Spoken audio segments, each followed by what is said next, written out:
neck, jaws, tongue, lips to collaborate to produce a single phrase.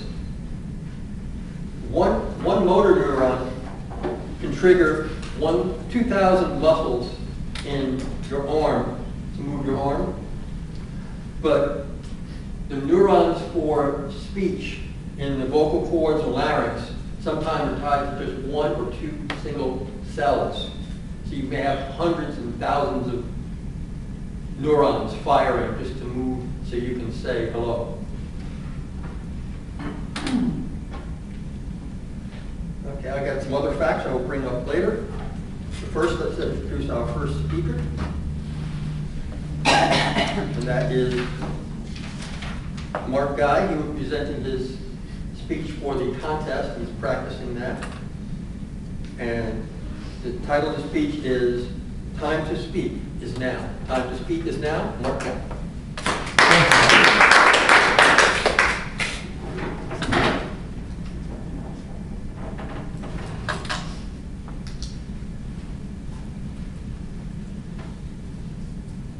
Speak up.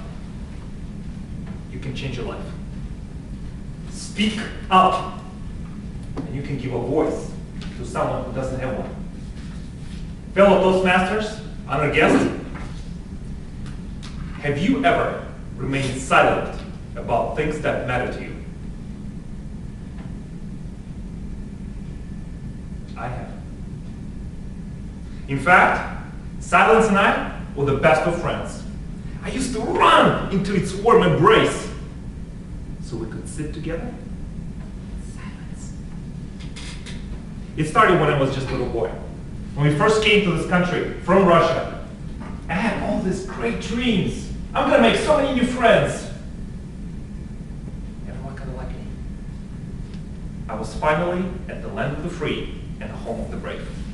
Except brave, I was not. I remember walking to school and my hands were shaking. Fear. And my legs froze in place. And all my dreams of making friends got burst just like the water bubbles in the air. It may be hard for you to believe, but I wasn't always this big. This charming. On the very first day, I got teased and bullied. Maybe they didn't like the way I looked, or maybe they didn't like my strange accent. But by the time lunchtime came around, I was so terrified to speak. In fact, I clenched the plastic food tray in my arms and covered my face.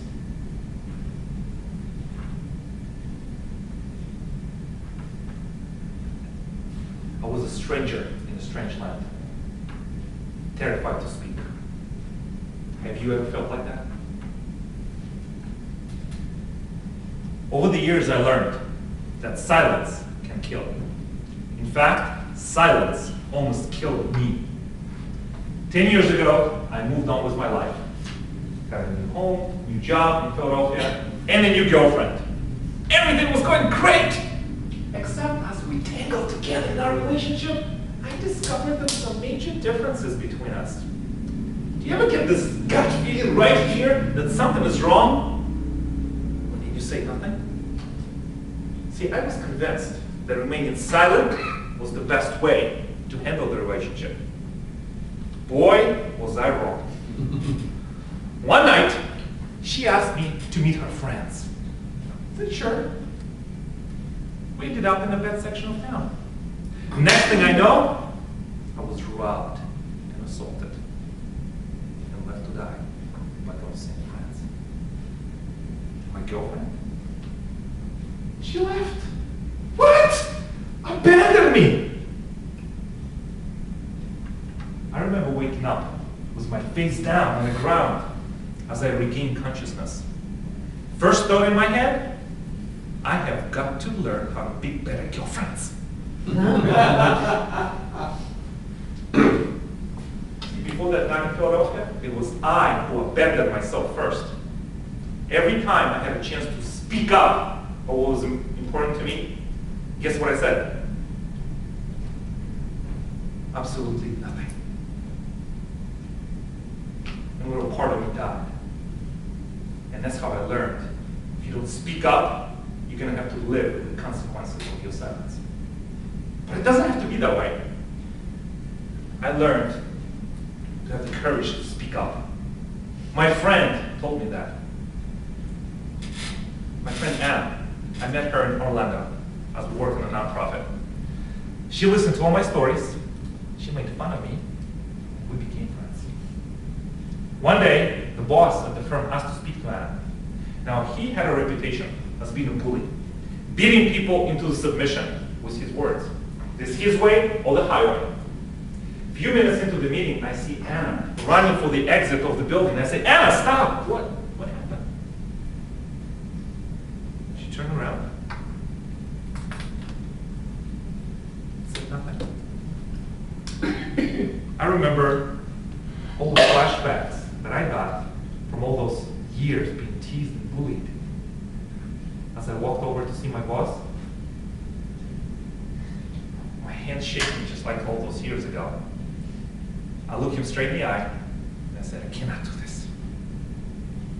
Cannot be part of any organization that bullies anyone anytime because the cost of silence is too high.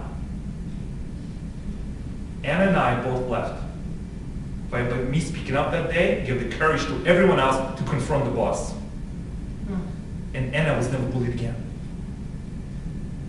Someone like me, with my strange looks, my strange accent, can do that. Just imagine what you can do. See, when we remain silent about things that matter to us, we take a step backwards. And then one day, all we see is just a patchwork of moments of silence sewn together with fear. Time to speak is now. Because when you do, you have courage to step forward. And your heart will remind you, even in your heartbreak, that you still know how to love.